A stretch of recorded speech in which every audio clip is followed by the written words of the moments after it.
When you retire, you may get a chance to go to football heaven. This is football heaven.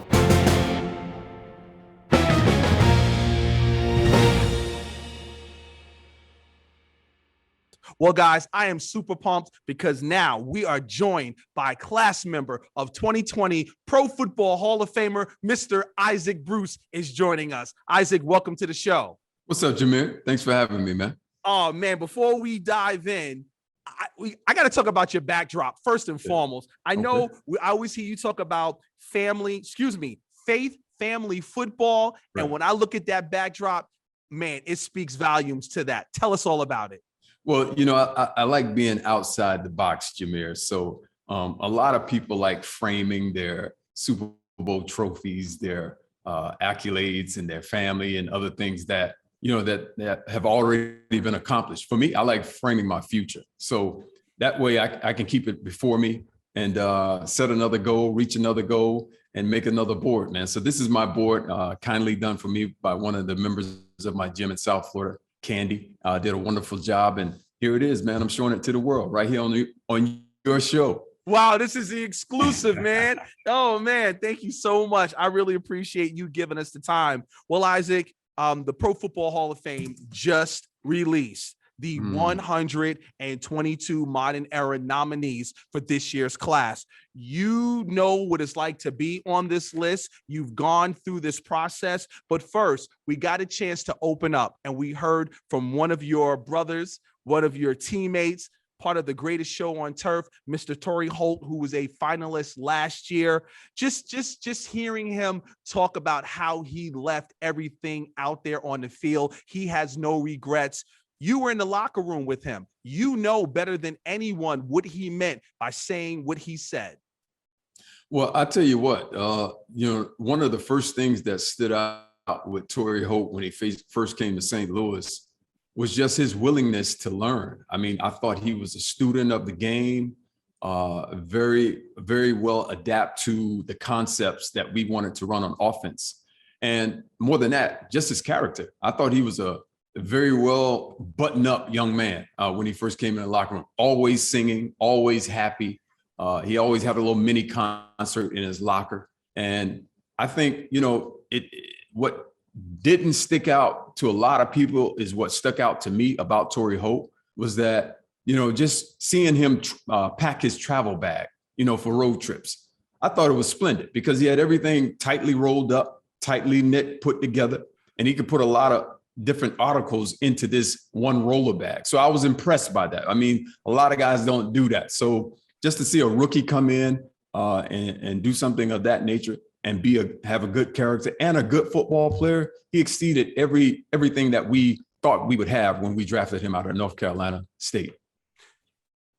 Isaac, what would it mean to see him? You know, we look at the greatest show on turf, the members, yourself, Marshall Faulk, Orlando Pace, Kurt Warner, who are represented here in the bust gallery. What would it mean to not only, I mean, him, we know what it means to Tory, but what would it mean to the brothers? It would mean a whole lot, not only to myself, but those guys that you mentioned earlier, because, you know, we all had something to do with the development of Torry Holt. When he first came in, we gave him whatever he needed to be comfortable, to be successful. He was engaging, and just to see him develop before our eyes, it was a masterpiece because he went from just being this 6th overall pick to a pro bowler immediately, and he was a number 1 wide receiver. He never felt like he'd come in and just be and settle for being a sidekick to anyone. He always had a number 1 mindset, which is important in our league because when you're confident to go out and make plays. Week after week, year after year, you turn into a Torry Holt, and that's exactly what happened with him, man. So I think, you know, him being not only another finalist this year, but also being selected as an inductee, I think it'll mean the world not only to Torry Holt and his family, but his Ram family as well. That's amazing. And, you know, with this list that was just released, you know, from the perspective of a former NFL giant, a former NFL legend, a former NFL great, when this list comes out, and, you know, it's so funny because I spoke to Rondé Barber and he made it clear, like, I've done all I can do, you know, and as you know, Aeneas Williams say, my career is cemented. So it's cemented. But when you see this list, does it kind of stir up emotions like, oh my God, here we go again? Like, man, you know, and it's like, it is really nothing you could do per se to kind of sway those 49 selectors. Well, you know, after my playing days were complete, and, you know, my first time having my name on that list, what happens is my heart jumped into my stomach and I couldn't sleep that night. Unfortunately, I didn't get selected that first year. And then the previous years, you know, you kind of get used to it. You kind of, you know, get familiar with the process of it. And you kind of treat it like you would a division game. We know these guys know me. I'm on this list. They know I like to run this route. I know what happens after the 122 comes out. Then you have the 25 selection, and then it's down to the 15. So I know the routine and the process of it. So you kind of get used to it and start to anticipate things. And we're humans. We have that human element about us. And we say, hey, you know what? This guy's on the list. So I think it'll be me, this guy, and this guy. So we play that game within our heads. But it's always up to the selection committee, man. I think they have a very tough job to do. I don't envy them at all. It's also great to see two gold jackets in the room that are part of that selection committee to choose these guys, because these guys that are on this list had great careers, Jameer. And let's just be real about that, man. They play some amazing football. They're great people. And who knows, they'll be on this, maybe have a bus one day soon. Absolutely. Well, let's jump right into it. We already talked about your former teammate, Torry Holt, but one of the guys who I look at your list, Andre Johnson, he is a first year eligible. Your thoughts on him? Well, Andre is a guy that I truly enjoy playing from his days at the University of Miami. He's a big physical guy, and I love big guys who can play like a little guy. I mean, it throws me into my thinking of the great Al Toon for the Jets. You know, he's a big guy that can get in and out of his breaks. It wasn't his fault where he was selected. And I say that to say this because, you know, we don't have many playoff impactful moments from Andre Johnson. But when you're a student of the game, a guy who knows football and can watch how guys are developed and how they play the game, you obviously have to say that Andre Johnson was one of the better players ever to play in our league. Special, make big catches. He was hard to get around. He was elusive and can take the top off the defense. So that's one of the things I loved about him. And it just shows us once again the importance of leadership. When you go into a program, when you go into a franchise, if the leadership is shaky, you could waste a lot of great talent. And unfortunately, you know, we didn't have a chance to see Andre Johnson at his peak, at his prime, and play off in meaningful games in late December, late January. But guys like myself, I know what he brought to the table, man. And he's very well deserving to be on this list. Another wide receiver on your list of players to watch out for was Henry Ellard. Tell us about him. Now, I'm not going all wide receivers, man. It's hard to do. But, you know, when I watch football games on television, my eyes automatically go to the wide receiver and the defensive backs. What can I say about Henry Ellard? Special talent. I think one thing to note is that, you know, Henry Ellard played 16 years in the league, had some great coaches, had some great impactful moments in our league. But here's the thing. When he was drafted second round out of Fresno State by the Los Angeles Rams, he was drafted to a team that had the great Eric Dickerson. So it was student body left, it was student body right. And, you know, from having a relationship with Henry Ellard, you know, I got the background on that story. And it's that he didn't start catching passes until his third season. He was so hungry for the football that he decided to start, you know, become a punt returner and ended up going to the Pro Bowl as a punt returner.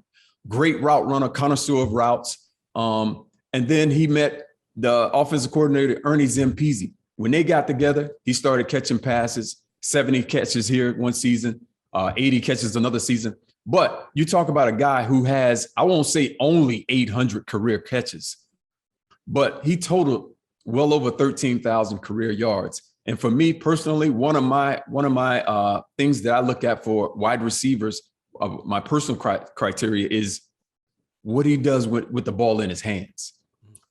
what is his yards per catch? What does that look like? Because that tells the story about who a guy is. So if you look at a running back, you don't look at his carries. You want to see his yards per touch. So Henry Ellard had well over a first down and some every time he touched the football. And I also look at running back Fred Taylor, who made your list. Fred Taylor, man, one of those combinations of speed and power, longevity in the league. I think he was one of those hard-nosed running backs that carried a franchise for a lot of years down in Jacksonville. So I always enjoyed seeing him play. Fortunately, I didn't get an opportunity to play that many times against him, but he leading a team like the Jacksonville Jaguars to playoff games, playoff wins, games they weren't supposed to win in the playoffs. I believe they beat Denver on the road after their little run, 2 Super Bowl runs. But I think Fred Taylor was one of those guys with that combination where he can run in between the tackles, he can run hard, and at the same time, he could hit home runs. So he was that special type of guy. As we jump to the defensive side of the ball, one of the big fellas that jumps out, and he was a finalist last year as well, Richard Seymour. Yes. Tell us about your thoughts on him. Well, Richard Seymour, he was one of those anchors for the New England Patriots. Fortunately and unfortunately, in my era, he was one of those guys that you had the game plan for. And, you had to double team because he would wreck offense. He would wreck a quarter. And if you didn't double team him, he could wreck your game. So I think he was one of those stalwarts that was in that Belichick defense that really made himself stick out. We're all playing a system, but once you can shoot past that system and that cream rise to the top, you get a Richard Seymour. So he was one of those guys that commanded a double team and made plays consistently for the New England Patriots. And 2 guys you probably would have battled against at that defensive back position, Eric Allen and Asante Samuels. Oh man, what more can I say about Eric Allen other than he was a great cornerback, and I'm kind of biased towards cornerbacks who really didn't play too much zone. Guys who had to go out there on the island and cover a guy up. He was one of those guys, man. He was never in a hurry, but always in the right place at the right time. You just look at his career interceptions, they're up there. So he's right there. Not only did he do it with a great defensive team in Philadelphia, but when he was when he signed with the New Orleans Saints down in Louisiana, he was just that special talent, man. We always had the game plan and make sure that we tried to make him as uncomfortable as we could, as far as just getting in his way, blocking him, trying to cut this guy, do stuff that will probably, get him upset, to kind of get him off his part of the grass. But just a unique talent, a guy who can anticipate, a lot better than just really guessing. So, and his career interceptions proves that. And Asante Samuels. Asante Samuels, man. Another guy, another New England Patriot, a guy with huge amount of interceptions. You look at his career interceptions. I think he's passed maybe 50, close to 50. What he did in postseason play. Like I mentioned earlier, we're all part of systems. We play in a system, but what can you do? What kind of impact can you have within that system in which you're playing? Asante Samuel came after the Ty Laws of the world, fit right in and took that next step, took that position to the next level, made impactful plays in big games, picking off greats like Peyton Manning, pick sixes. I think he's in a special category. And I saw him not long ago where, he and Dick Night Train Lane are maybe 2 of 3 guys that have maybe 56 interceptions. I think 2 pick sixes in the playoffs. So I may not be getting it right, but we'll do the research on that. But definitely a great player in his own right. Played a lot of man coverage underneath and anticipated routes well, and definitely deserving of being on the list.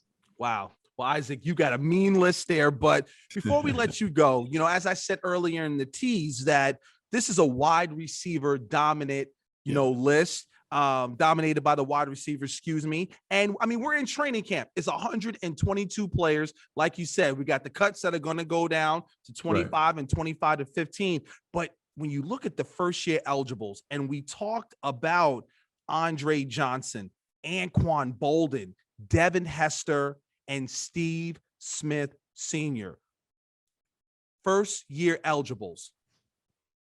It's amazing. I mean, those names that you name are all guys who surpassed their draft selection. I mean, when you look at Steve Smith, third round pick out of Utah, really didn't start, making an impact as a wide receiver probably until his third season. He was a punt returner, kick returner type guy.